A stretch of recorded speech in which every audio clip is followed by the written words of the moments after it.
El Silmarillion de J.R.R. Tolkien.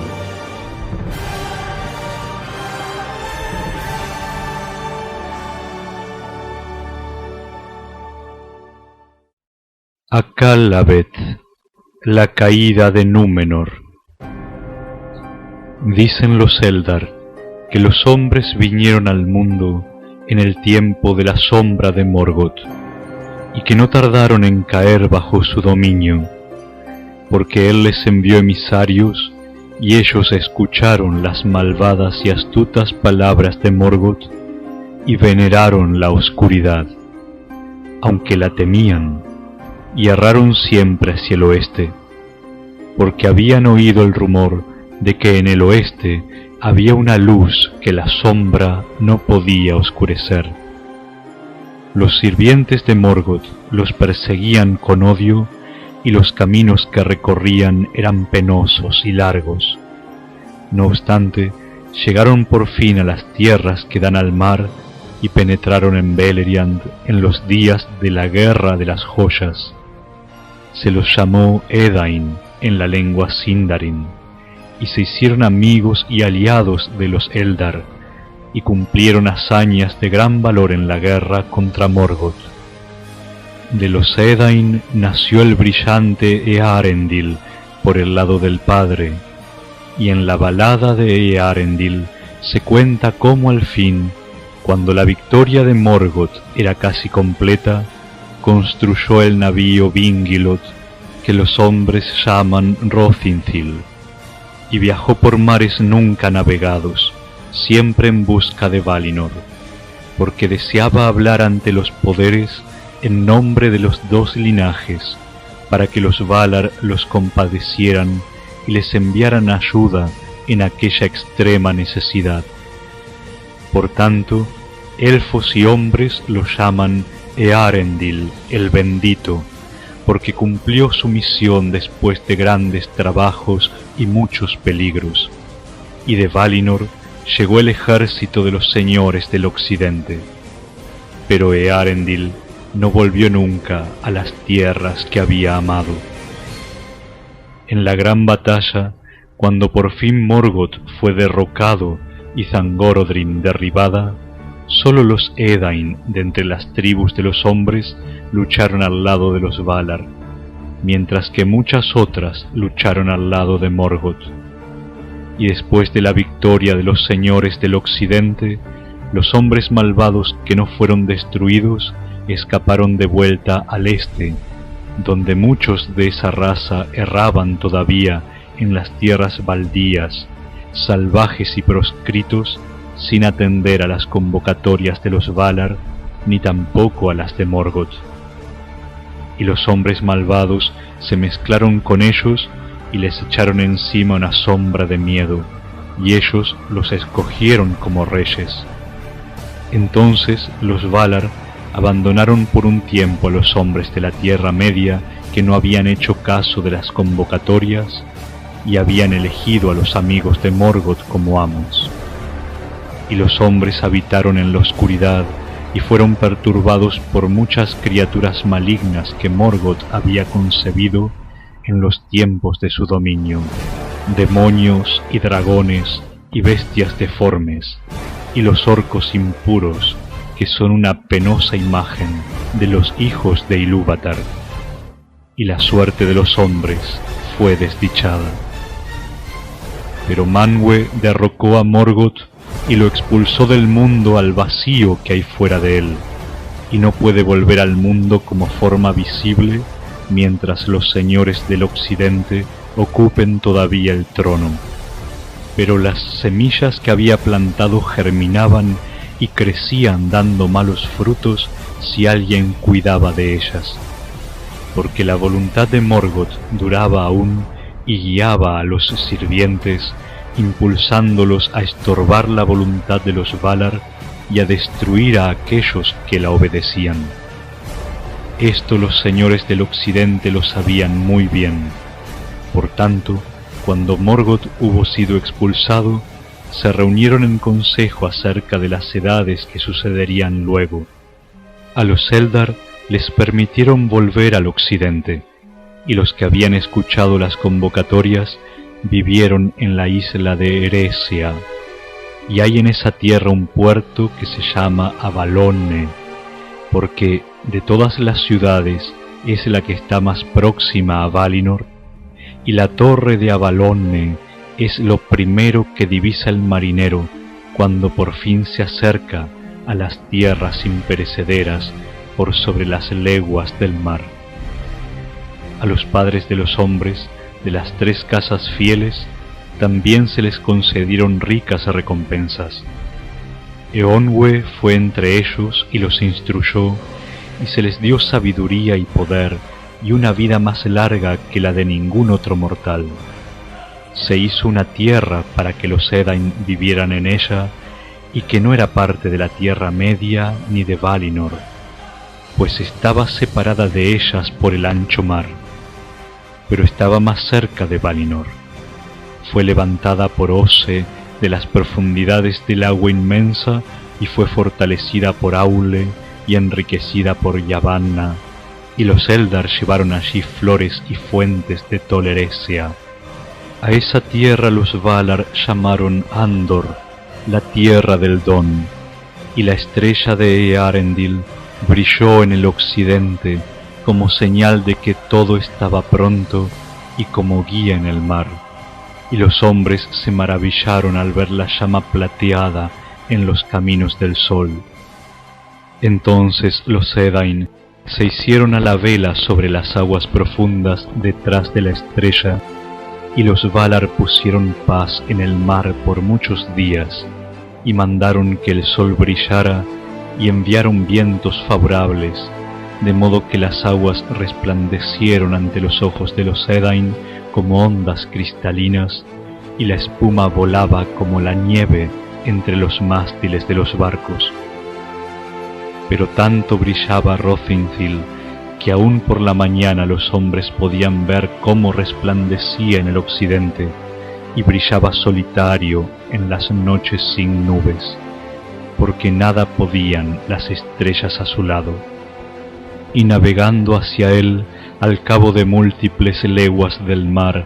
los Edain llegaron a la vista de la tierra que les estaba preparada, Andor, la tierra del Don, que resplandecía en vapores dorados. Entonces abandonaron el mar y se encontraron en un campo hermoso y fructífero, y se alegraron, y llamaron a esa tierra Elenna, que significa hacia las estrellas, pero también Anadune, que significa promontorio del occidente, Númenore, en Alto Eldarin. Este fue el principio del pueblo que en la lengua de los elfos grises se llama Dúnedain, los Númenóreanos, reyes entre los hombres. Pero no escaparon por ello al destino de muerte que Ilúvatar había impuesto a toda la humanidad, y todavía eran mortales, aunque de años más prolongados, y no conocían la enfermedad hasta que la sombra caía sobre ellos. Por tanto, se volvieron sabios y gloriosos, y en todo más semejante a los primeros nacidos que ninguna otra de las tribus de los hombres. Y eran altos, más altos que el más alto de los hijos de la Tierra Media, y la luz que tenían en los ojos recordaba la luz de las estrellas refulgentes. Pero crecieron lentamente en número, porque aunque les nacían hijas e hijos más bellos que sus progenitores, los vástagos eran escasos. Antaño, la ciudad principal y puerto de Númenor estaba en la costa occidental y se llamaba Andúnie, porque miraba al sol poniente. Pero en medio de la tierra había una montaña alta y escarpada, y se llamaba Meneltarma, el pilar del cielo, y sobre ella había una plaza elevada y abierta que estaba consagrada a Eru Ilúvatar, y en la tierra de los Númenóreanos no había ningún otro templo ni santuario. Al pie de la montaña se levantaban las tumbas de los reyes, y muy cerca, sobre una colina, estaba Arménelos, la más hermosa de las ciudades, y allí había una torre y una ciudadela construidas por Elros, hijo de Eärendil, a quien los Valar designaron como primer rey de los Dúnedain.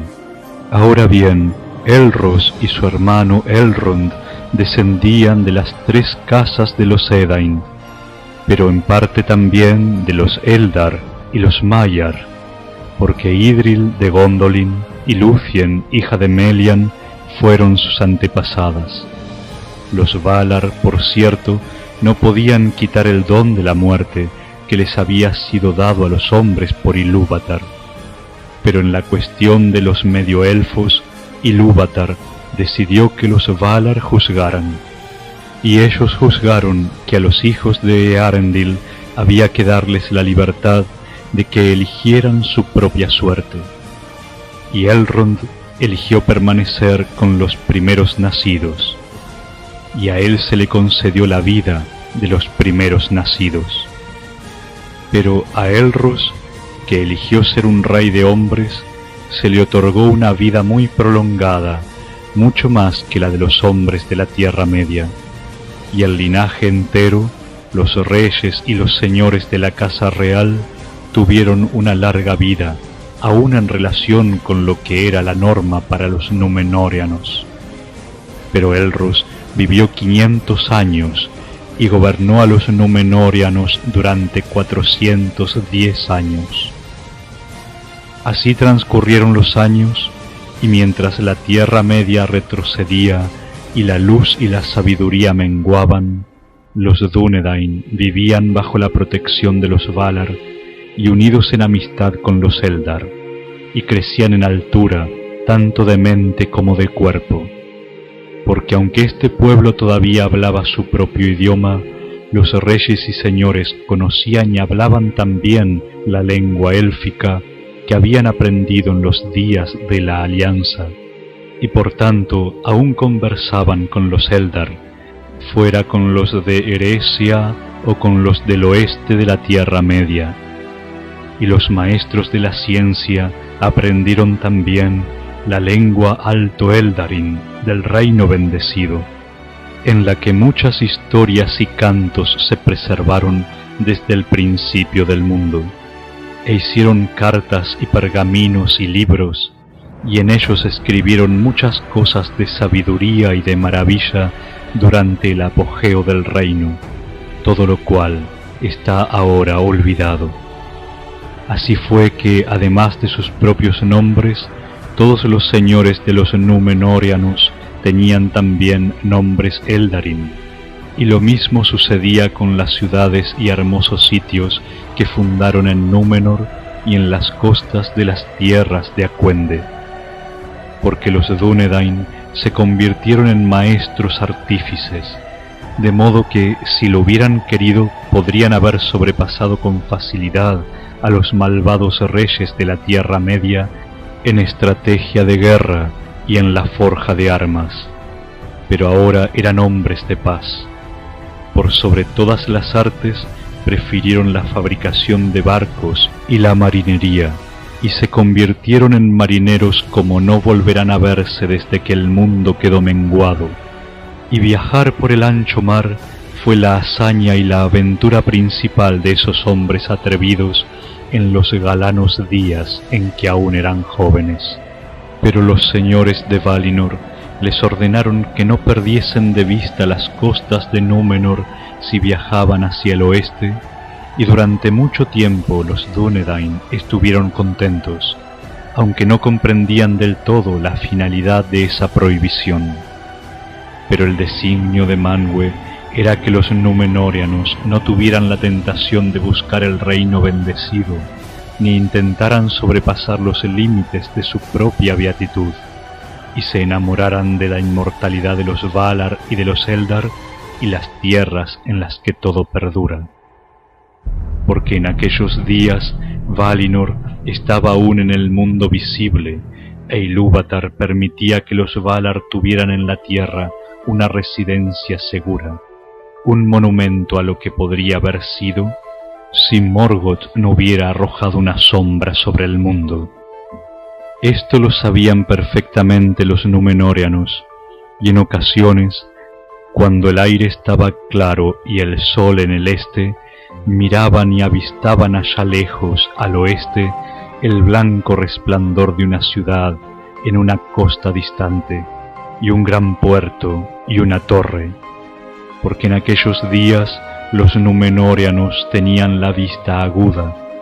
Aun así, sólo los ojos más penetrantes podían contemplar esta visión, desde el Meneltarma o desde algún barco de alta arboladura que hubiera ido tan lejos hacia el oeste como les estaba permitido,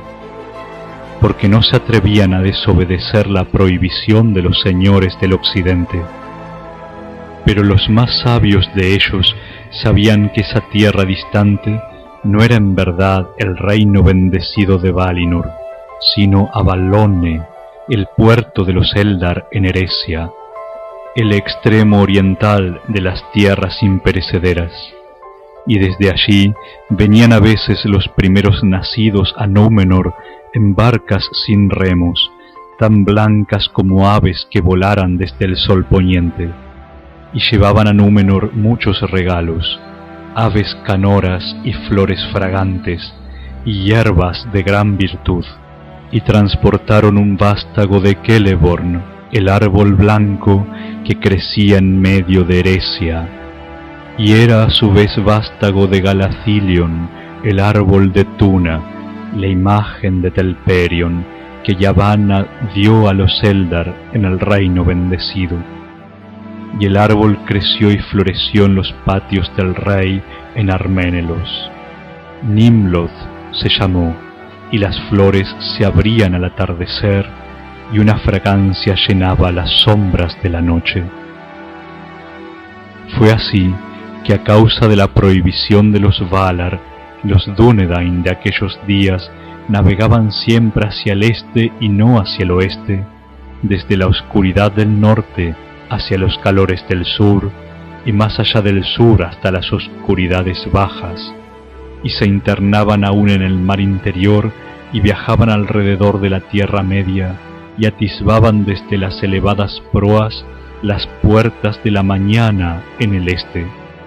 Y los Dúnedain llegaban a veces a las costas de las grandes tierras, y se compadecían del mundo abandonado de la Tierra Media, y los señores de Númenor pusieron pie otra vez en las costas occidentales en los años oscuros de los hombres, y sin embargo ninguno se atrevía a resistirse, porque la mayor parte de los hombres de esa época se habían vuelto débiles y temerosos, y estando entre ellos los Númenóreanos les enseñaron muchas cosas. Grano y vino les llevaron, e instruyeron a los hombres en la siembra y molienda de la semilla, en el corte de la leña y la talla de la piedra, y en el ordenamiento de la vida tal como tenía que ser en tierras de muerte rápida y dicha escasa. Entonces los hombres de la Tierra Media encontraron consuelo, y aquí y allí en las costas occidentales los bosques deshabitados retrocedieron, y los hombres se sacudieron el yugo de los vástagos de Morgoth y olvidaron el terror a las tinieblas, y reverenciaron la memoria de los altos reyes del mar, y cuando hubieron partido los llamaron dioses con la esperanza de que regresaran, porque por aquel tiempo los Númenóreanos nunca se demoraban mucho en la Tierra Media, ni edificaban allí habitación propia. Por fuerza tenían que navegar hacia el este, pero sus corazones se volvían siempre hacia el oeste. Ahora bien, este anhelo crecía con los años, y los Númenóreanos empezaron a mirar con deseo la ciudad inmortal que asomaba a la distancia, y el deseo de una vida perdurable para escapar de la muerte y del fin de las delicias se fortaleció en ellos, y a medida que crecían en poder y en gloria, estaban más intranquilos, porque aunque los Valar habían recompensado a los Dúnedain con una larga vida, no podían quitarles la fatiga del mundo que sobrevenía al fin, y morían aún los reyes de la simiente de Eärendil, y tenían una vida breve ante los ojos de los Eldar. Así fue que una sombra cayó sobre ellos, en la que tal vez obrara la voluntad de Morgoth, que todavía se movía en el mundo. Y los Númenóreanos empezaron a murmurar, en secreto al principio y luego con palabras manifiestas, en contra del destino de los hombres, y sobre todo contra la prohibición que les impedía navegar hacia el occidente. Y decían entre sí, ¿por qué los señores del occidente disfrutan de una paz imperecedera, mientras que nosotros tenemos que morir e ir a no sabemos dónde, abandonando nuestros hogares y todo cuanto hemos hecho? Y los Eldar no mueren, aun los que se rebelaron contra los señores, y puesto que hemos dominado todos los mares, y no hay aguas demasiado salvajes o extensas para nuestras naves, ¿por qué no podemos ir a Avalone y saludar allí a nuestros amigos? Y había otros que decían, ¿por qué no podemos ir a Aman y gustar allí siquiera un día la beatitud de los poderes? ¿Acaso no somos importantes entre los pueblos de Arda? Los Eldar transmitieron estas palabras a los Valar, y Manwë se entristeció, pues veía que una nube se cernía ahora sobre el mediodía de Númenor. Y envió mensajeros a los Dúnedain, que hablaron severamente con el rey y a todos cuantos estaban dispuestos a escucharlos acerca del destino y los modos del mundo. El destino del mundo, dijeron, solo uno puede cambiarlo, el que lo hizo, y si navegarais de tal manera que burlando todos los engaños y las trampas llegaseis en verdad a Aman, el reino bendecido, de escaso provecho os sería, porque no es la tierra de Manwë lo que hace inmortal a la gente, sino que la inmortalidad que allí habita ha santificado la tierra, y allí os marchitaríais y os fatigaríais más pronto, como las polillas en una luz demasiado fuerte y constante. Pero el rey le preguntó, ¿y no vive acaso Eärendil, mi antepasado, o no está en la tierra de Aman? A lo cual ellos respondieron, sabéis que tiene un destino aparte, y que fue adjudicado a los primeros nacidos que no mueren, pero también se ha ordenado que nunca pueda volver a las tierras mortales, mientras que vos y vuestro pueblo no sois de los primeros nacidos, sino hombres mortales, como os hizo Ilúvatar. Parece, sin embargo, que deseáis los bienes de ambos linajes, navegar a Valinor cuando se os antoje y volver a vuestras casas cuando os plazca. Eso no puede ser, ni pueden los Valar quitar los dones de Ilúvatar. Los Eldar, decís, no son castigados, y ni siquiera los que se rebelaron mueren. Pero eso no es para ellos recompensa ni castigo, sino el cumplimiento de lo que son. No pueden escapar, y están sujetos a este mundo para no abandonarlo jamás mientras dure, pues tienen su propia vida. Y vosotros sois castigados por la rebelión de los hombres, decís, en la que poco participasteis. Pero en un principio no se pensó que eso fuera un castigo, de modo que vosotros escapáis y abandonáis el mundo, y no estáis sujetos a él con esperanza o con fatiga. ¿Quién, por lo tanto, tiene que envidiar a quién? Y los Númenóreanos respondieron, ¿por qué no hemos de envidiar a los Valar o aún al último de los inmortales? Pues a nosotros se nos exige una confianza ciega y una esperanza sin garantía, y no sabemos lo que nos aguarda en el próximo instante. Pero también nosotros amamos la tierra y no quisiéramos perderla. Entonces los mensajeros dijeron, en verdad los Valar no conocen qué ha decidido Ilúvatar sobre vosotros, y Él no ha revelado todas las cosas que están por venir.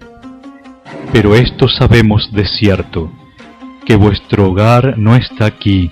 ni en la tierra de Aman, ni en ningún otro sitio dentro de los círculos del mundo. Y el destino de los hombres que han de abandonar el mundo fue en un principio un don de Ilúvatar. Se les convirtió en sufrimiento solo porque los cubrió la sombra de Morgoth, y les pareció que estaban rodeados por una gran oscuridad, de la que tuvieron miedo, y algunos se volvieron obstinados y orgullosos, y no estaban dispuestos a ceder hasta que les arrancasen la vida. Nosotros, que soportamos la carga siempre creciente de los años, no lo comprendemos claramente. Pero si ese dolor ha vuelto a perturbaros como decís,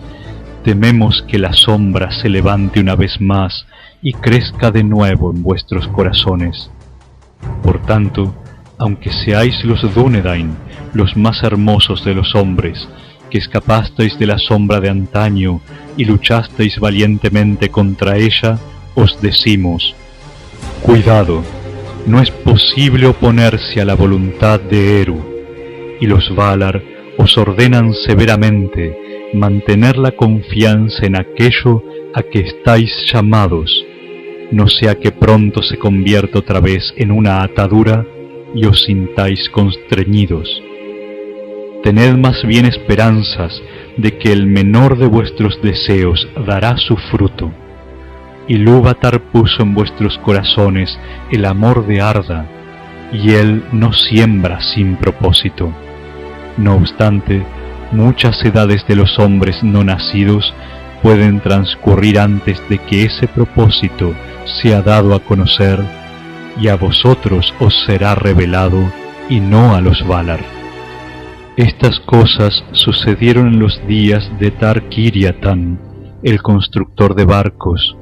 y de Taratanamir, su hijo, y eran hombres de mucho orgullo y codiciosos, e impusieron tributo a los hombres de la Tierra Media, tomando ahora antes que dando. Fue a Taratanamir al que hablaron los mensajeros, y era el 13º rey, y en sus días el reino de Númenor tenía más de 2000 años, y había alcanzado el cenit de la bienaventuranza, si no todavía el del poder. Pero a Atanamir le disgustó el consejo de los mensajeros y le hizo poco caso, y la mayor parte del pueblo lo imitó, porque deseaban escapar a la muerte mientras aún estaban con vida, sin dejar nada a la esperanza. Y Atanamir vivió hasta muy avanzada edad, aferrándose a la existencia más allá del fin de toda alegría. Y fue en esto el primero de los Númenóreanos, rehusándose a partir hasta que perdió el juicio y la virilidad, y negando a su hijo la corona del reino en el tiempo adecuado, porque los señores de Númenor acostumbraban a casarse tarde, y partían y dejaban el mandato a sus hijos cuando éstos alcanzaban la edad de la plenitud de cuerpo y de mente. Entonces Taran-Kalimon, hijo de Atanamir, fue el rey y era de igual temple, y en sus días el pueblo de Númenor se dividió. La mayor de las dos partes fue llamada los hombres del rey, y eran gente orgullosa, y se apartaban de los Eldar y los Valar, y la parte menor se llamó los Elendili, los amigos de los elfos, porque aunque en verdad se mantenían fieles al rey y a la casa de Elros, deseaban conservar la amistad de los Eldar, y escucharon el consejo de los señores del occidente. No obstante, ni siquiera ellos, que se daban a sí mismo el nombre de los fieles, escaparon por entero a la aflicción común, y la idea de la muerte los perturbaba. De este modo, la beatitud de Oesternes menguó, aunque continuó aumentando en poder y esplendor, porque los reyes y el pueblo no habían perdido aún el buen juicio, y si ya no amaban a los Valar, al menos aún los temían,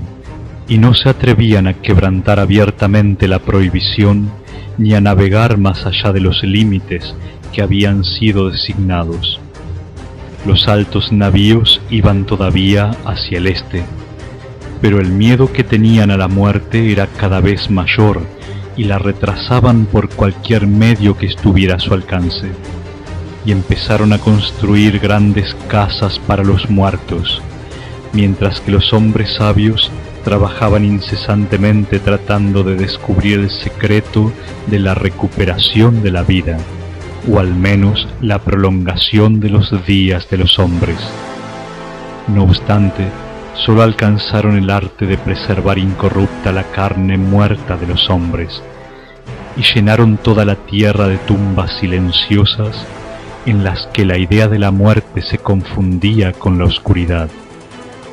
Pero los que vivían se volcaban con mayor ansia al placer y a las fiestas, siempre codiciando más riquezas y bienes, y después de los días de Taran Kalimon, la ofrenda de las primicias a Eru fue desatendida, y los hombres iban rara vez al santuario en las alturas de Meneltarma, en medio de la tierra. En aquel tiempo, los Númenóreanos instalaron sus primeras colonias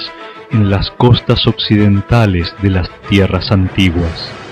porque su propia tierra les parecía ahora más estrecha y no tenían allí reposo ni contento, puesto que les era negado el occidente. Construyeron grandes puertos y fuertes torres, y muchos moraron en ellas, pero eran ahora señores y amos y recolectores de tributos, antes que aprendices y maestros. Los grandes barcos de los Númenóreanos navegaban hacia el este en el viento y volvían siempre cargados, y el poder y la majestad de los reyes se acrecentaba día a día, y bebían y celebraban fiestas y se vestían de plata y oro. De todo esto, los amigos de los elfos participaron muy poco. Solo ellos iban ahora al norte y a la tierra de Gil-galad, conservando la amistad con los elfos y ayudando en contra de Sauron. Su puerto era Pelargir, sobre las desembocaduras del Anduin el Grande, pero los hombres del rey avanzaban muy lejos hacia el sur, y los señoríos y las fortalezas que construyeron dejaron muchas huellas en las leyendas de los hombres. En esta edad, como se dice en otra parte, Sauron se levantó de nuevo en la Tierra Media y creció y regresó al mal en que Morgoth lo había criado, ganando en poder mientras lo servía. Ya en los días de Tar-Minastir, el 11º rey de Númenor, había fortificado la fortaleza de Mordor y había construido la torre de Barad-dûr, y en adelante luchó siempre por el dominio de la Tierra Media, para convertirse en rey por encima de todos los otros reyes y en un dios para los hombres.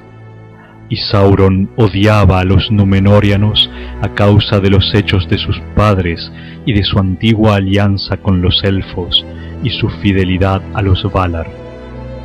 Tampoco olvidaba la ayuda que Tar-Minastir había prestado a Gil-galad tiempo atrás, cuando el anillo único fue forjado y hubo guerra entre Sauron y los elfos en Eriador. Ahora se enteró de que el poder y el esplendor de los reyes de Númenor había aumentado y los odió todavía más, y tuvo miedo de que invadieran sus territorios y le arrebataran el dominio del este. Pero por largo tiempo no se atrevió a desafiar a los señores del mar y se retiró de las costas. Sin embargo, Sauron fue siempre engañoso, y se dice que entre los que sedujo con los 9 anillos, 3 eran grandes señores de raza númenóreana, y cuando se levantaron los Ulairi, que eran los espectros del anillo, sus sirvientes, y cuando consiguió acrecentar en exceso la fuerza del terror y el dominio que tenía sobre los hombres, emprendió el asalto de las fortalezas de los númenóreanos en las costas del mar. En aquellos días la sombra se hizo más densa sobre Númenor, y las vidas de los reyes de la casa de Elros empezaron a menguar, pero tanto más se les endureció el corazón en contra de los Valar, y el 19º rey recibió el cetro de sus padres y ascendió al trono con el nombre de Adunacor, señor del occidente, y abandonó las lenguas élficas y prohibió que se emplearan delante de él. No obstante, en el pergamino de los reyes, el nombre de Jerunumen se inscribió en alto élfico, por causa de una antigua costumbre que los reyes nunca quebrantaban del todo, temiendo que ocurriera algún daño. Ahora bien, este título les pareció a los fieles demasiado orgulloso, pues era el título de los Valar, y sus corazones fueron duramente puestos a prueba entre la lealtad a la casa de Elros y la reverencia debida a los poderes. Pero pasaría algo peor aún, porque Argimilthor, el 22º rey, fue el más grande enemigo de los fieles.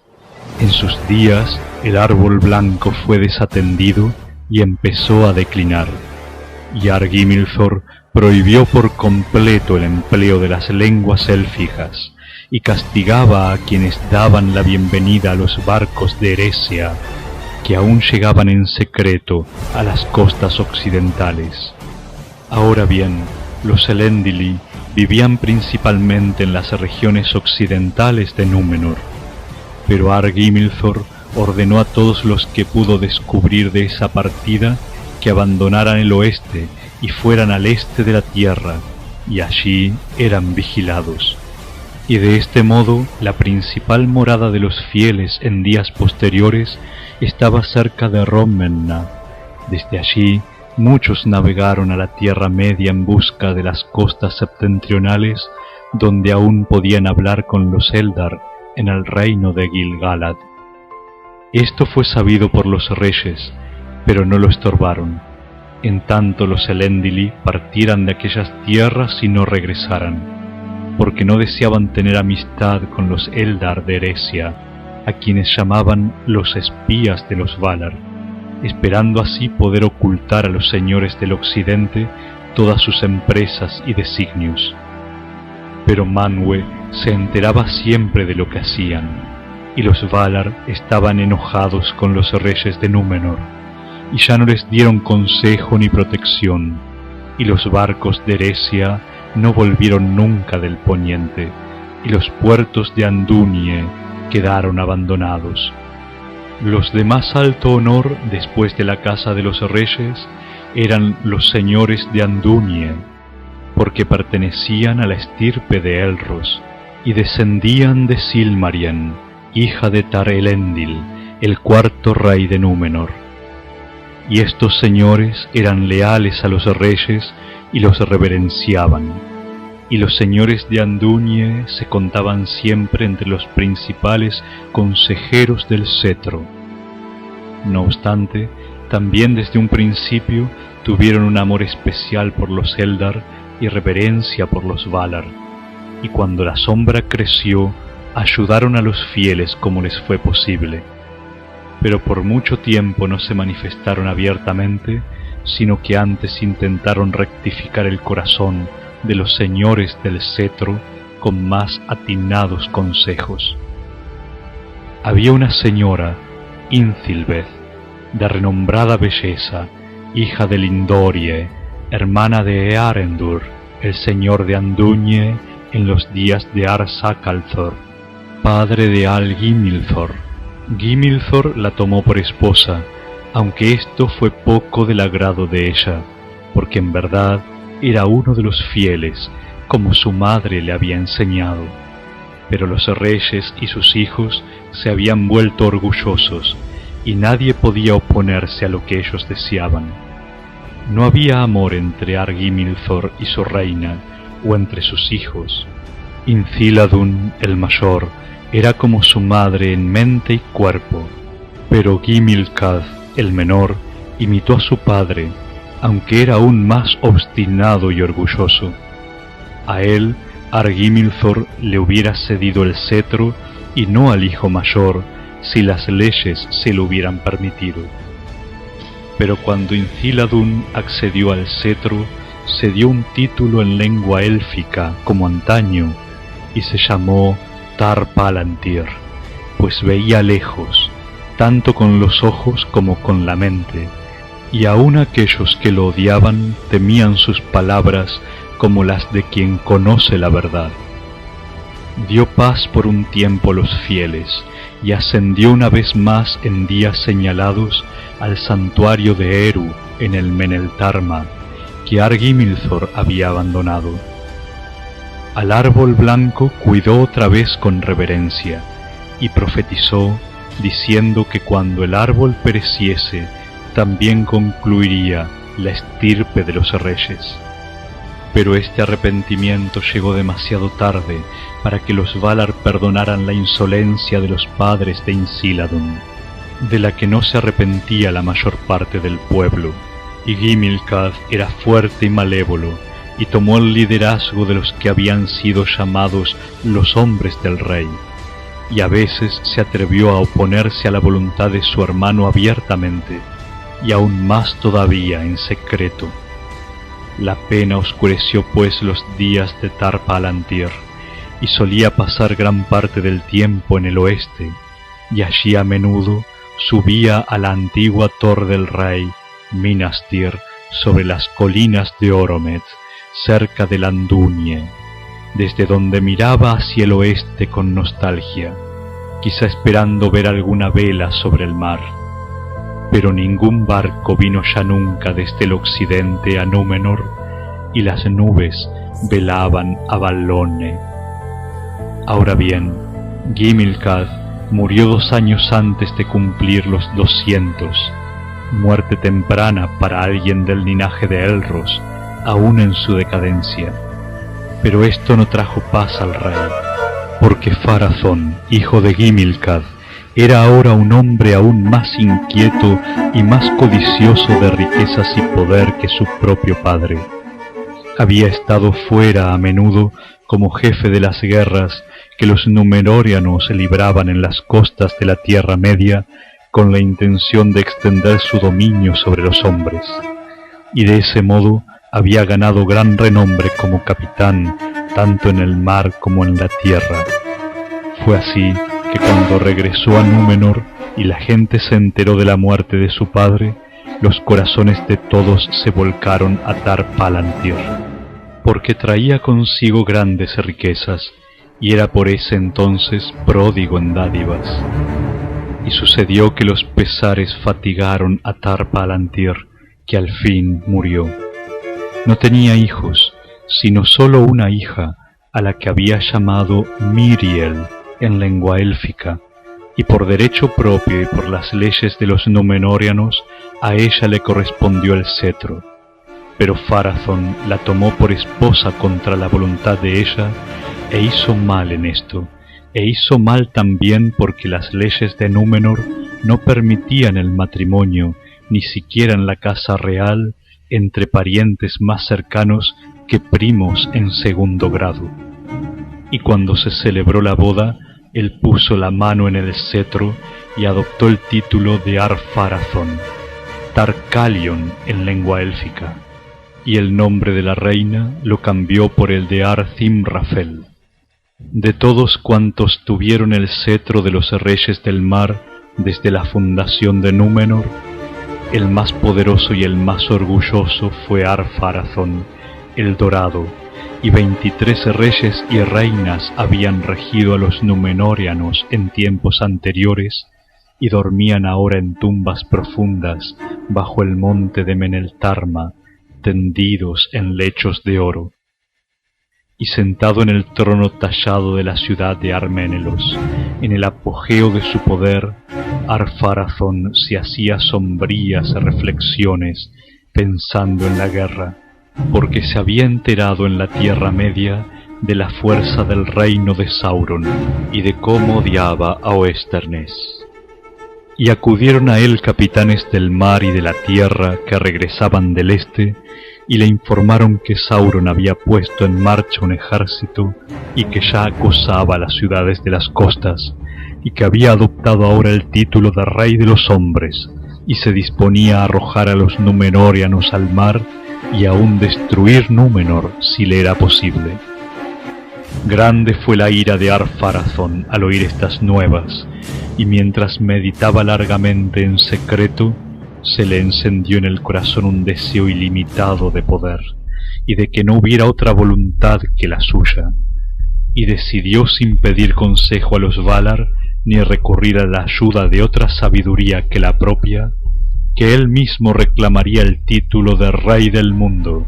y que a Sauron lo convertiría en vasallo y sirviente, porque movido por el orgullo, Ar-Pharazôn pensaba que ningún rey había de ser tan poderoso como para rivalizar con el heredero de Eärendil.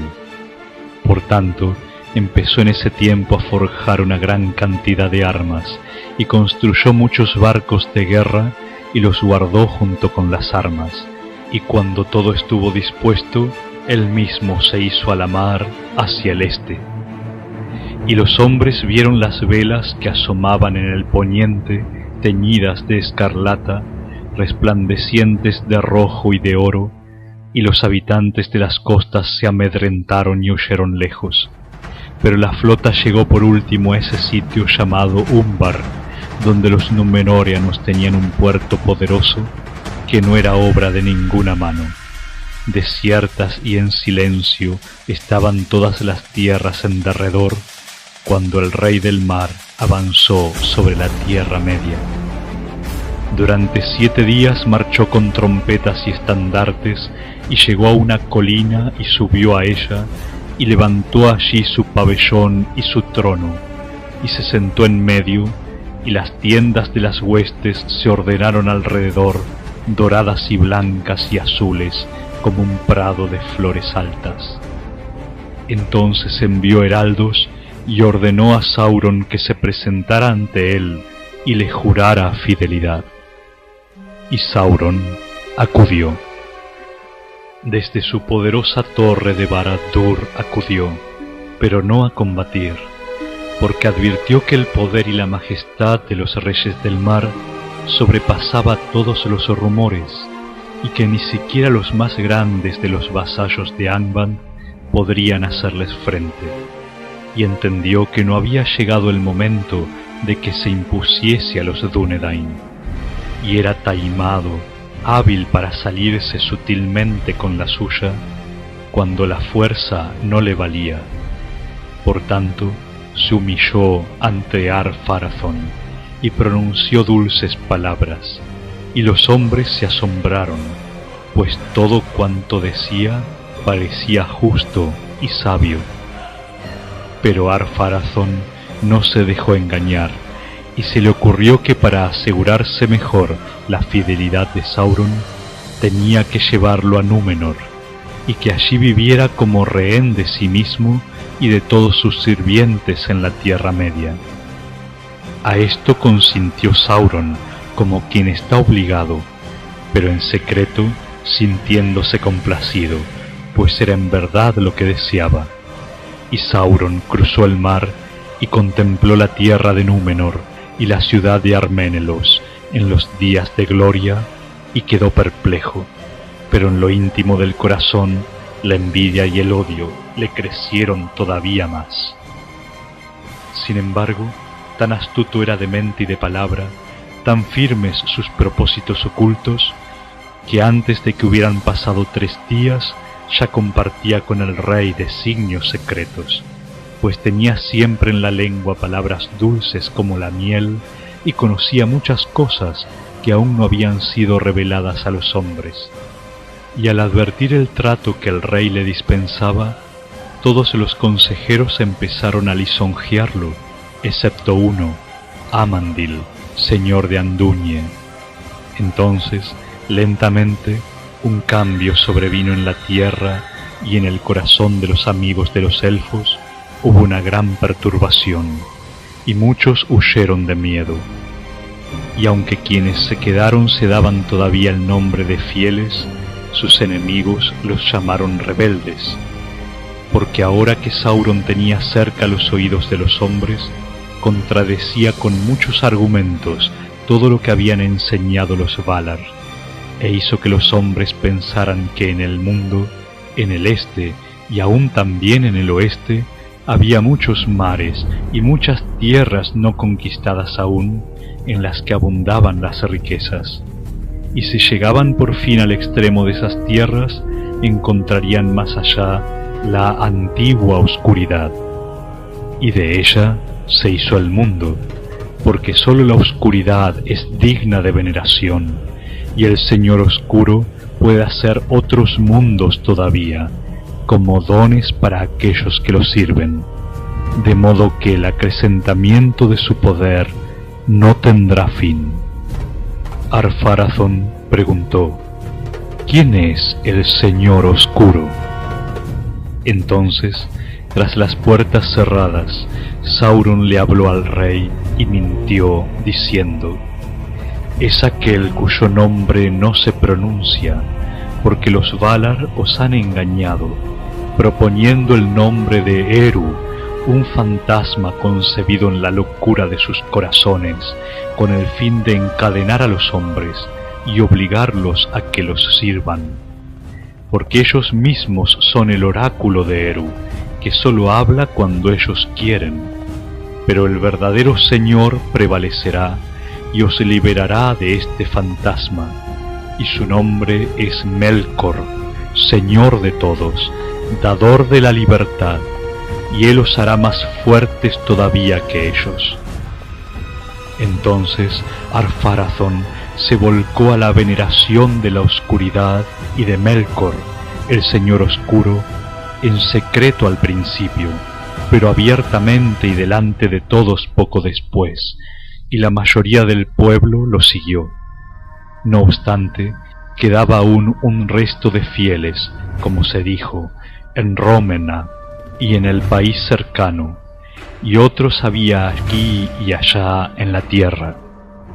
El principal de ellos, al que acudieron en busca de conducción y coraje en los malos días, era Amandil, consejero del rey, y también su hijo Elendil, padre de Isildur y Anarion, jóvenes por entonces de acuerdo con las cuentas de Númenor. Amandil y Elendil eran grandes capitanes de navío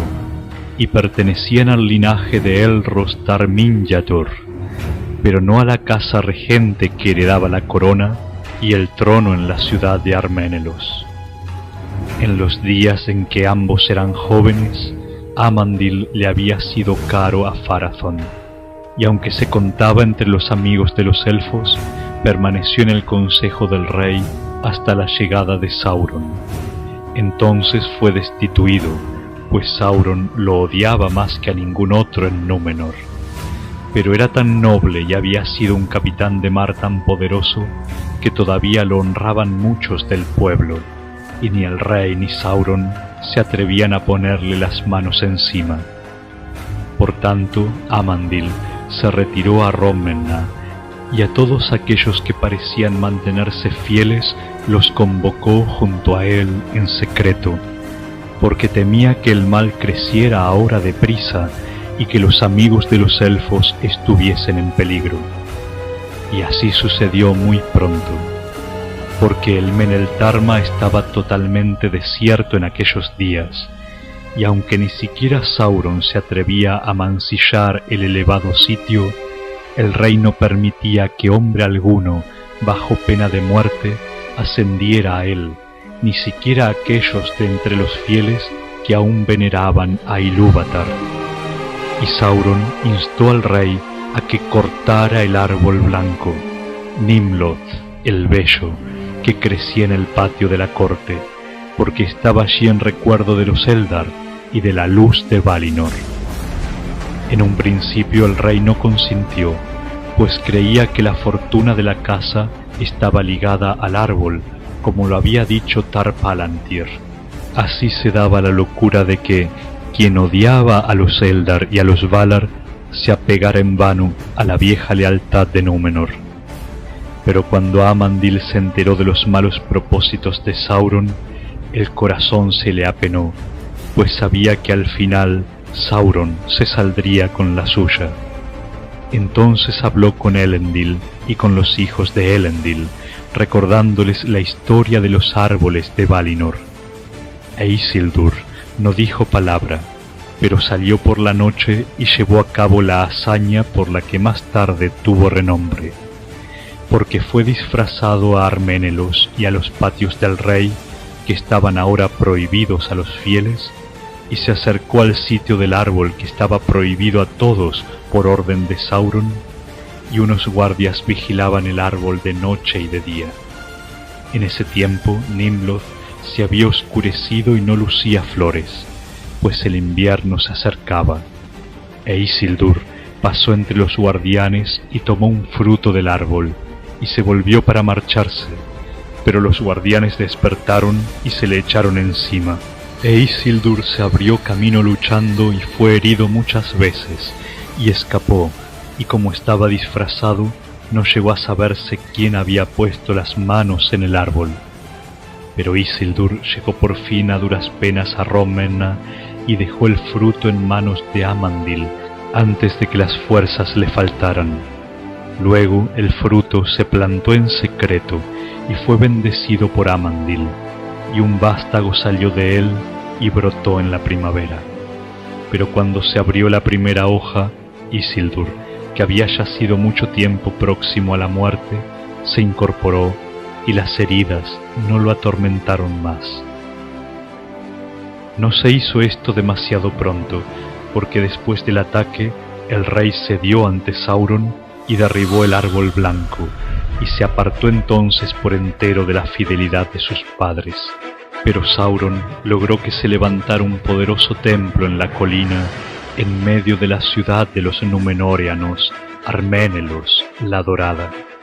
y tenía forma de círculo en la base, con un diámetro de 500 pies,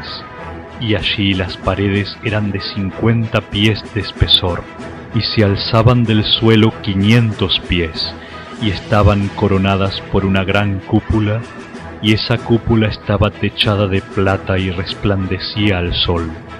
de modo que la luz se divisaba desde lejos. Pero pronto la luz se oscureció y la plata se ennegreció, porque había un altar de fuego en medio del templo y con una espesa humareda. Y el primer fuego sobre el altar lo encendió Sauron con leños de Nimloth, y estos crepitaron y se consumieron. Pero el humo que salió asombró a los hombres, y una nube cubrió la tierra durante 7 días, hasta que lentamente se trasladó hacia el oeste. En adelante, el fuego y el humo subieron de continuo, porque el poder de Sauron crecía diariamente, y en ese templo, con derramamiento de sangre y tormentos y gran maldad, los hombres hacían sacrificios a Melkor para que los librara de la muerte, y con frecuencia escogían a sus víctimas de entre los fieles, aunque nunca se los acusaba abiertamente de que no veneraran a Melkor, sino de que odiaban al rey y de que eran rebeldes, o de que conspiraban contra el pueblo inventando venenos y mentiras. Estos cargos eran casi siempre falsos. No obstante, fueron días amargos aquellos, y el odio engendraba más odio. Pero sin embargo la muerte no abandonaba la tierra. Por el contrario, llegaba más pronto y con mayor frecuencia, y en múltiples y espantosos atuendos, porque antes los hombres envejecían lentamente, y por último se acostaban como para dormir, cansados del trajín de los días. Pero ahora en cambio eran asaltados por la enfermedad y la locura, y no obstante tenían miedo de morir y de salir a la oscuridad, el reino del Señor que habían adoptado, y en su agonía se maldecían a sí mismos. Y entonces los hombres se alzaban en armas y se daban muerte unos a otros por una nadería, porque se habían vuelto más rápidos para la cólera, y Sauron y los que él había sometido iban por la tierra oponiendo a los hombres entre ellos, de modo que el pueblo empezó a murmurar contra el rey y los señores, o contra cualquiera que tuviera algo que ellos no tuvieran, y la venganza de los poderosos era cruel. No obstante, les pareció a los Númenóreanos durante mucho tiempo que prosperaban, y si no tenían más felicidad, eran al menos más fuertes, y los ricos todavía más ricos, porque con la ayuda y el consejo de Sauron multiplicaron sus posesiones e inventaron máquinas y construyeron barcos cada vez más grandes, y navegaban ahora con fuerzas y pertrechos de guerra a la Tierra Media, y ya no iban llevando regalos, sino como feroces guerreros, y perseguían a los hombres de la Tierra Media, y les arrebataban los bienes y los esclavizaban, y a muchos los mataban cruelmente en sus altares, porque levantaban fortalezas, templos y grandes tumbas en aquellos días, y los hombres los temían, y el recuerdo de los bondadosos reyes de antaño se borró y fue oscurecido por no pocas historias de espanto. De este modo Ar-Pharazôn, rey de la Tierra de la Estrella, se convirtió en el tirano más poderoso del mundo desde el reinado de Morgoth, aunque Sauron era en verdad quien gobernaba todas las cosas, escondido detrás del trono. Pero los años pasaron y el rey sintió que la sombra de la muerte se aproximaba a medida que se alargaban los días, y el miedo y la cólera lo ganaron. Llegaba ahora la hora que Sauron había dispuesto y que aguardaba desde tiempo atrás. Y Sauron habló al rey diciendo que era muy fuerte y que ya nada podía impedirle que hiciese su voluntad en todas las cosas, sin estar sometido a prohibiciones o mandatos. Y le dijo: los Valar se han apoderado de la tierra donde no hay muerte y te mienten sobre ella, ocultándola todo lo posible por avaricia y porque temen que los reyes de los hombres les arrebaten el reino inmortal y gobiernen el mundo. Y aunque no cabe duda de que el don de la vida interminable no es para todos, sino sólo para quienes son dignos, como hombres de poder y de orgullo y de alto linaje, este don se le ha quitado contra toda justicia al Rey de Reyes, Ar-Pharazôn, el más poderoso de los hijos de la tierra, con quien sólo Manwë puede ser comparado, y quizá ni siquiera él. Pero los grandes reyes no toleran negativas y toman lo que se les debe.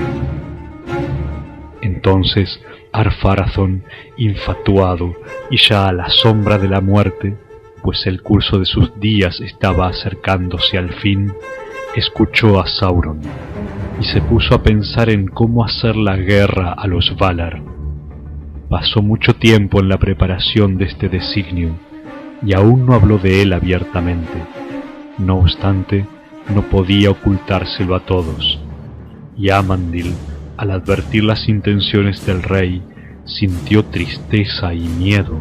pues sabía que los hombres no podían vencer a los Valar, y la ruina caería sobre el mundo si esta guerra no se impedía. Por tanto, llamó a su hijo Elendil y le dijo: los días se han oscurecido, y ya no hay esperanzas para los hombres, pues los fieles son pocos. En consecuencia, estoy decidido a emprender la misión que nuestro antepasado Eärendil emprendió otrora, y navegaré hacia el oeste, esté prohibido o no, y hablaré con los Valar, aun con el mismo Manwë si es posible, y le rogaré que nos ayude antes de que todo esté perdido. ¿Traicionarías entonces al rey?, preguntó Elendil, porque sabes que se nos acusa de traidores y espías, falso cargo hasta el día de hoy. Si creyera que Manwë está necesitado de un mensajero semejante, dijo Amandil, por cierto traicionaría al rey, porque hay una lealtad a la que ningún hombre ha de renunciar por causa alguna. Pero clemencia para los hombres y que se los libere de los engaños de Sauron es lo que pediré, pues al menos algunos se han mantenido fieles. En cuanto a la prohibición, yo mismo pediré mi castigo, no sea que la culpa recaiga en todo mi pueblo. Pero, ¿qué crees, padre mío, que les ocurrirá a los de tu casa cuando se sepa lo que has hecho? No ha de saberse, dijo Amandil. Prepararé mi partida en secreto y me haré a la mar hacia el este, a donde los barcos parten todos los días desde nuestros puertos. Y ya allí, cuando el viento y la suerte lo permitan, volveré por el norte o por el sur hacia el oeste y buscaré lo que pueda encontrar. Pero a ti y a los tuyos, hijo mío, os aconsejo que preparéis otros barcos y pongáis a bordo todas aquellas cosas de las que vuestros corazones no puedan apartarse. Y cuando los barcos estén prontos, os reuniréis en el puerto de Rom-Menna y diréis a los hombres, en el momento oportuno, que os proponéis seguirme hacia el este. Amandil ya no es tan caro a nuestro pariente en el trono como para lamentarse si intentamos partir por una temporada o para siempre. Pero que no advierta que intentas llevar contigo un número crecido de hombres, o empezará a preocuparse a causa de la guerra que está planeando,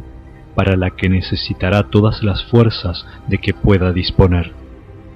Busca a los fieles que son todavía sinceros y que se unan a ti en secreto si están dispuestos a partir contigo y a compartir tu misión.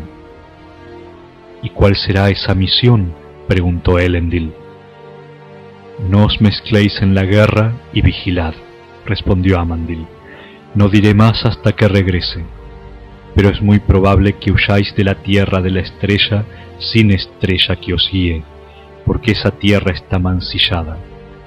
Entonces perderéis todo lo que habéis amado y conoceréis la muerte en vida, mientras buscáis una tierra de exilio en otro sitio. Si en el este o en el oeste, solo los Valar lo saben. Entonces Amandil se despidió de todos los de su casa como quien iba a morir, porque, dijo, es muy posible que no volváis a verme, y que no os envíe una señal como la que Eärendil nos envió hace mucho tiempo.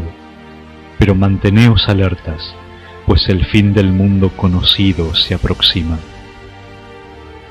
Se dice que Amandil se hizo a la mar por la noche en una pequeña embarcación y fue hacia el este, y luego dio media vuelta y navegó hacia el oeste, y llevó consigo a 3 sirvientes muy queridos, y nunca hubo noticia ni señal de ellos en este mundo, ni cuento ni conjetura sobre la suerte que corrieron. Los hombres no podían ser salvados una segunda vez por una embajada semejante, y era difícil que hubiera absolución para la traición de Númenor. Pero Elendil hizo lo que su padre le había mandado, y sus barcos ocuparon la costa oriental de la tierra,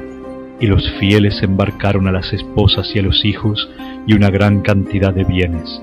y había entre ellos objetos bellos y poderosos, obra de los Númenóreanos en tiempos de sabiduría, vasijas y joyas y rollos de ciencia escrita en escarlata y negro, y también 7 piedras, regalo de los Eldar. Pero en el barco de Isildur se guardaba el árbol joven, el retoño de Nimlod, el bello, y Elendil estuvo siempre alerta y no se mezcló en las malas acciones de aquellos días, y sin cesar aguardaba una señal que no llegaba. Entonces navegó en secreto a las costas occidentales y escrutaba el mar, dominado por el dolor y la nostalgia, pues tenía gran amor por su padre. Pero nada veía, salvo las flotas de Ar-Pharazôn que se agrupaban en los puertos del oeste. Ahora bien, antaño, en la isla de Númenor, el tiempo cambiaba de acuerdo siempre con las necesidades y el agrado de los hombres. Lluvia en la estación oportuna y en la medida justa, y un sol resplandeciente, ora cálido, ora no tanto, y vientos desde el mar. Y cuando el viento venía del oeste, a muchos les parecía que traía una fragancia efímera pero dulce que estremecía el corazón, como la de las flores que lucen para siempre en prados imperecederos y que no tienen nombre en las costas mortales. Pero todo esto había cambiado, porque el cielo mismo se había oscurecido y había tormentas de lluvia y granizo en aquellos días y vientos huracanados, y de vez en cuando una gran nave de los Númenóreanos naufragaba y no volvía a puerto,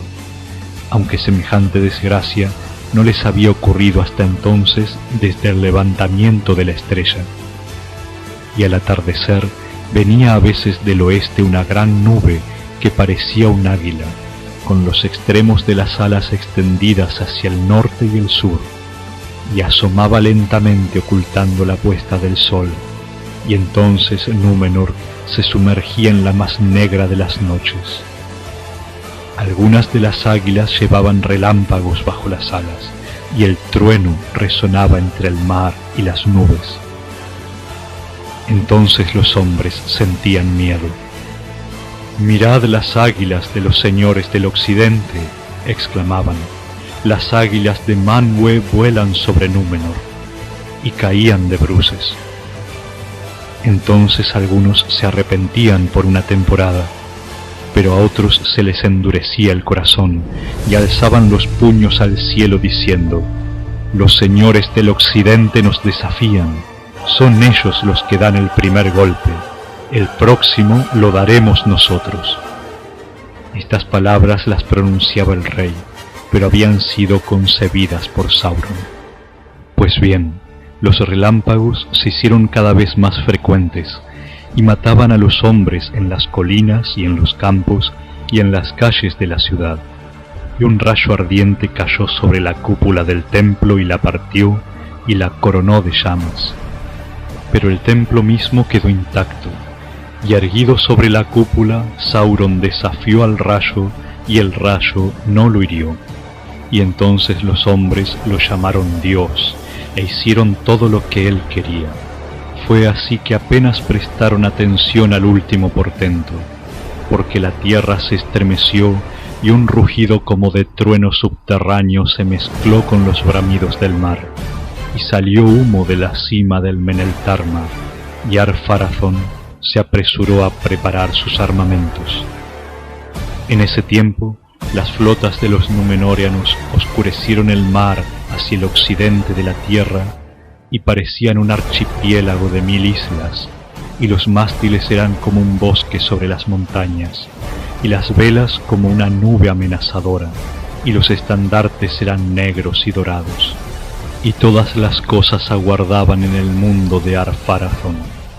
Y Sauron se retiró al círculo central del templo,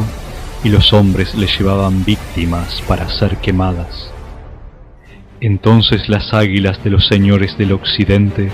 llegaron desde donde muere el día, en formación de combate,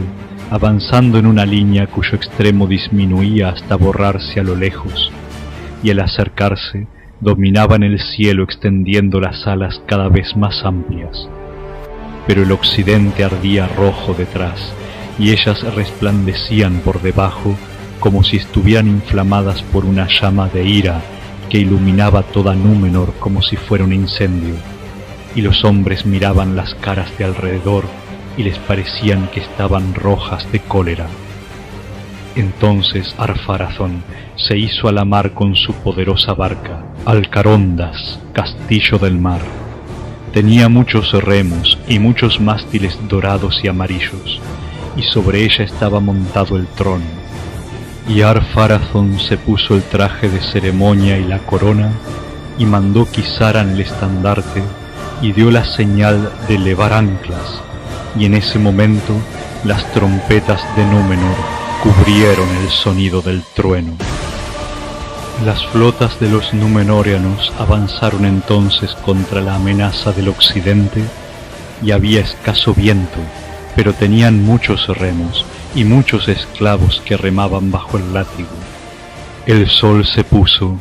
y un gran silencio sobrevino. La oscuridad descendió sobre la tierra y el mar estaba inmóvil, mientras el mundo aguardaba lo que había de acaecer. Lentamente los que vigilaban los puertos fueron perdiendo de vista las flotas, y las luces de las naves se debilitaron y se las tragó la noche, y por la mañana habían desaparecido, y quebrantaron la prohibición de los Valar, y navegaron por mares vedados, avanzando con intención de guerra contra los inmortales para arrancarles una vida perdurable en los círculos del mundo. Pero las flotas de Ar-Pharazôn llegaron de alta mar y rodearon a Balonne y toda la isla de Eresia, y los Eldar se lamentaron, porque la nube de los Númenóreanos cubrió la luz del sol poniente. Y por último, Ar-Pharazôn llegó al reino bendecido de Aman y las costas de Valinor, y todo estaba todavía en silencio, y el hado pendía de un hilo, porque Ar-Pharazôn titubeó en ese momento y estuvo a punto de volverse. Contempló receloso las costas silenciosas y vio resplandecer el Taniquetil, más blanco que la nieve, más frío que la muerte, tranquilo, inmutable, terrible como la sombra de la luz de Ilúvatar. Pero el orgullo pudo más, y Ar-Pharazôn abandonó por fin el barco y puso pie en la costa, y reclamó esa tierra como suya si nadie se oponía con la fuerza de las armas. Y una hueste de Númenóreanos acampó cerca de Tuna, de donde todos los Eldar habían huido. Entonces Manwë invocó a Ilúvatar, y durante ese tiempo los Valar ya no gobernaron Arda. Pero Ilúvatar mostró su poder y cambió la forma del mundo, y un enorme abismo se abrió en el mar entre Númenor y las tierras inmortales, y las aguas se precipitaron por él, y el ruido y los vapores de las cataratas subieron al cielo, y el mundo se sacudió, y todas las flotas de los Númenóreanos se hundieron en la cima, y se ahogaron, y fueron tragadas para siempre. Pero Ar-Pharazôn, el rey y los guerreros mortales que habían desembarcado en la tierra de Aman, quedaron sepultados bajo un derrumbe de colinas. Se dice que allí yacen, en las cavernas de los olvidados, y que allí estarán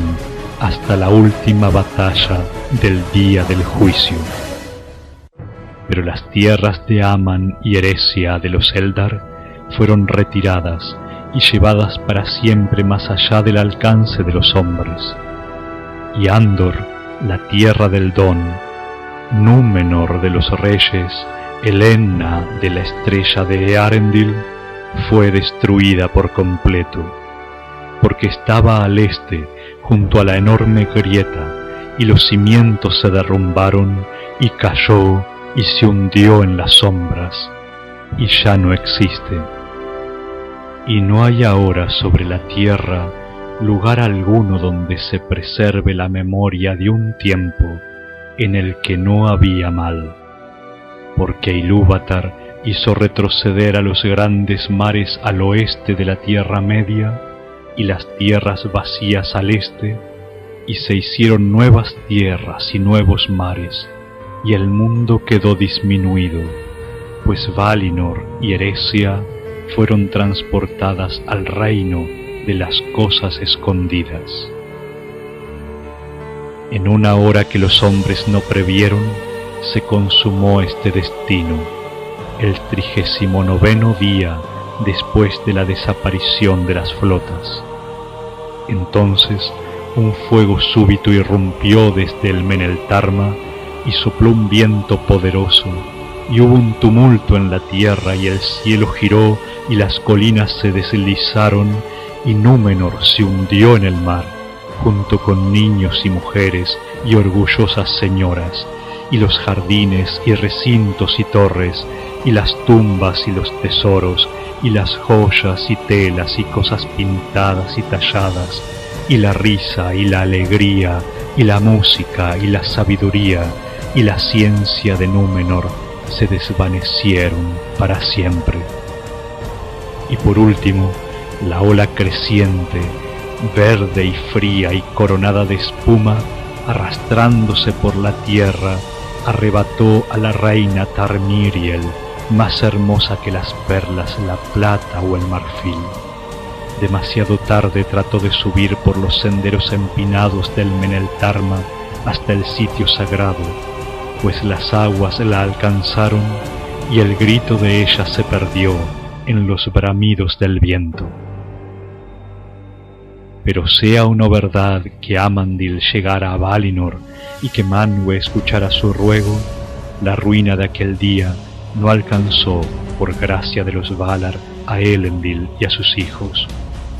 porque Elendil se había quedado en Rómena sin responder a la convocatoria del rey que partía para la guerra, y esquivando a los soldados de Sauron cuando quisieron prenderlo y arrastrarlo a los fuegos del templo, subió a bordo del barco y se apartó de la costa esperando que el tiempo decidiese. Allí la tierra lo protegió de la gran corriente del mar que se precipitaba arrastrando a todos al abismo, y luego de la primera furia de la tormenta. Mas cuando la ola devoradora avanzó rodando sobre la tierra y Númenor se derrumbó, la aniquilación hubiera sido una pena menor para Elendil, pues el arrebato de la muerte no le parecía más amargo que la pérdida y la agonía de aquel día. Pero el viento huracanado lo alcanzó más fuerte que ningún otro conocido por los hombres, y avanzó bramando desde el oeste, y empujó muy lejos a los barcos, y desgarró las velas, y quebró los mástiles, arrastrando a los hombres como briznas de hierba en el agua. Eran 9 los barcos, 4 para Elendil, y 3 para Isildur, y 2 para Anarion, y huyeron de la negra tempestad desde el crepúsculo de la condenación a la oscuridad del mundo. Y las aguas profundas se levantaban debajo en una furia gigantesca, y olas como montañas avanzaron coronadas de nieve desgarrada, y cargaron a los hombres entre jirones de nubes, y al cabo de muchos días los arrojaron a las costas de la Tierra Media. Y en aquel tiempo todas las costas y las regiones marinas del mundo occidental cambiaron y se arruinaron, porque los mares invadieron las tierras y las costas se derrumbaron, y las antiguas islas fueron anegadas, y otras islas se alzaron en el mar, y las montañas cayeron, y los ríos se desviaron en extraños cursos. Más tarde, Elendil y sus hijos fundaron reinos en la Tierra Media, y aunque en ciencia y habilidad no eran sino un eco de lo que habían sido antes de que Sauron llegara a Númenor, no obstante les parecieron muy grandes a los hombres salvajes del mundo. Y mucho se dice en otras historias de los hechos de los herederos de Elendil, en la edad que vino después, y de la lucha que libraron con Sauron, que aún no estaba terminada. Porque el mismo Sauron sintió gran temor ante la ira de los Valar y el hado que Eru había impuesto a la tierra y al mar. No había imaginado nada semejante, pues sólo había esperado la muerte de los Númenóreanos y la derrota del orgulloso rey. Y Sauron, sentado en la silla negra en medio del templo,